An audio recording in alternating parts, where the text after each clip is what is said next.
Hey you, welcome back to the game room.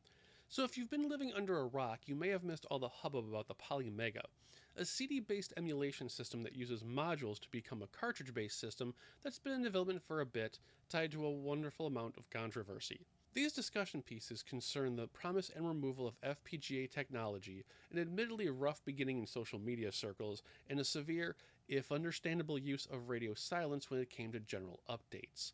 All of these events have been covered by other YouTubers, and truthfully by now is old news. I've personally kept quiet about the Polymega outside of the idle chatter discussion as I never felt comfortable discussing things I don't understand, especially emulators and the like. Like the more recent Copa madness, holding back and letting things settle for a bit is my preferred time to jump into things. With actual production of the hardware now hitting full steam and the official release date supposedly hitting in just 3 months or so of this recording, I can finally start adding to the conversation of the Polymega. This episode focuses specifically on Polymega's creator, Playmaji's December 2019 blog update. Having listed more features for the system and in addition to the compatible light gun sold separately, my main concern is their first public posting of the base system's compatibility list. Several systems are covered, including multiple regions, but for the sake of clarity and simplicity, I'm only focusing on the American PlayStation list. After discovering that the PDF file wouldn't transfer correctly to anything, I sat down and manually compared a full list of games to their PDF, pruning down to the games that specifically does not mention being compatible. The final tally for the first run clocks in at 137 games, just over 10% of the full library.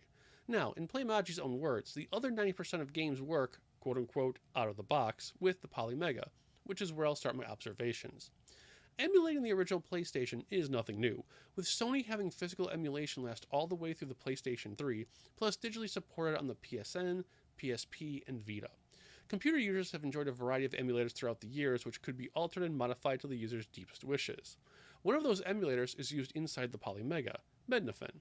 If you have a Raspberry Pi, you've probably used Mednafen already, even if you didn't know it.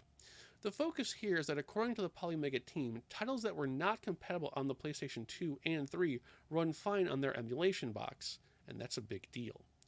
Though the first few games that caught my attention were those that are not compatible with official Sony hardware, but make the cut for Polymega. Tomb Raider 1 and 2, along with X-Men Children of the Atom, appear as out-of-the-box compatible games with the system. Great news for those of us who tried playing them in our brand new PlayStation 3s and were met with disappointment and flickering or permanently black screens. Another surprise happened to be Mortal Kombat Trilogy. That particular gem would crash on PlayStation 2s if the continue timer was allowed to hit 0. The curiousness here from a Game-Rave TV angle is that Tomb Raider 1, 2, and Mortal Kombat Trilogy all have code variations, with actual play mechanics adjusted in MK Trilogy's case.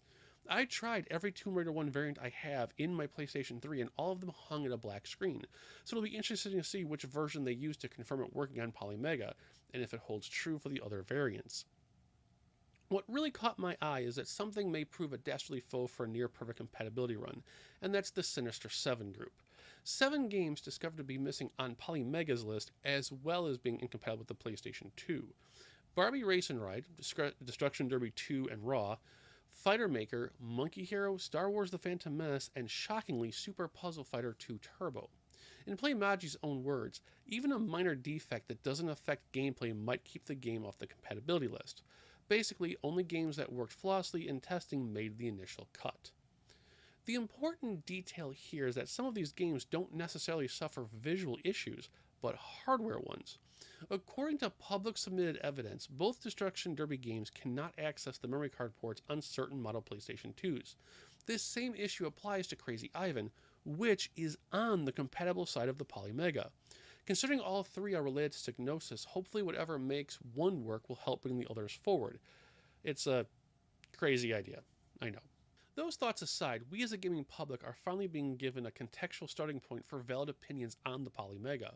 Despite the PDFs need to be instantly corrected as it accidentally left off Sega CD's Snatcher and PlayStation's Alundra, the list of admitted compatible games is commendable. If their Saturn emulation holds up to the scrutiny and hype, the Polymega really does stand a chance after the first few KX steps into the world. Before I finish the video, those aforementioned hiccups in Playmaji's social media circles are not exclusive to the company. While gamers and consumers alike had valid reason to be critical of the company, especially when it came to hardware changes and how they handled them, they seem to have ignored history, and as we've seen this in years prior. For all the success that Sony has had, never ever forget their junior year that included telling the world the PlayStation 3 would have 2 HDMI ports, 3 Ethernet ports, a controller that if thrown would come back to you, blatantly lied about Killzone, sold the public on exclusives that either moved to Xbox 360 or were canned outright, and more. Or even better, some of the insane things representatives said, like Ken Kutaragi himself implying people should work extra hours or get a second job to afford the then $600 price tag. Don't even get me started on this guy. I regretfully couldn't find the magazine interview I once used a highlighter on to count the number of lies or crazy things he said, and the highlighter went dry in the process.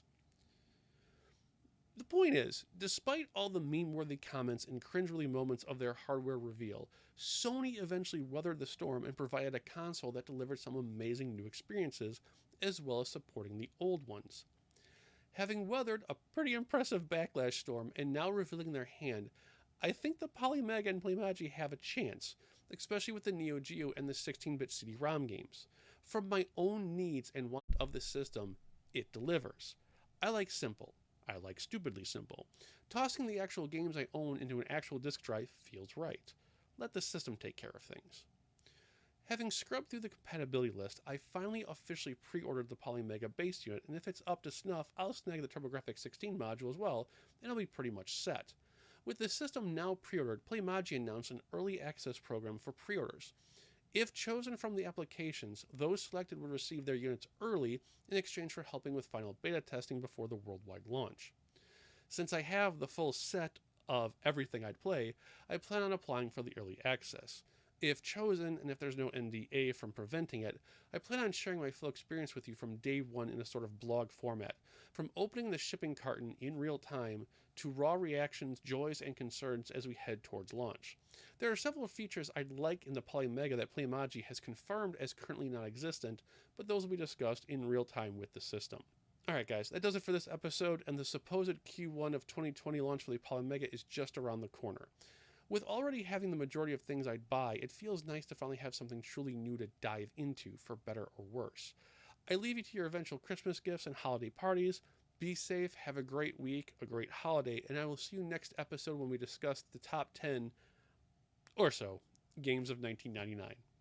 Take care, you guys. Have a great one.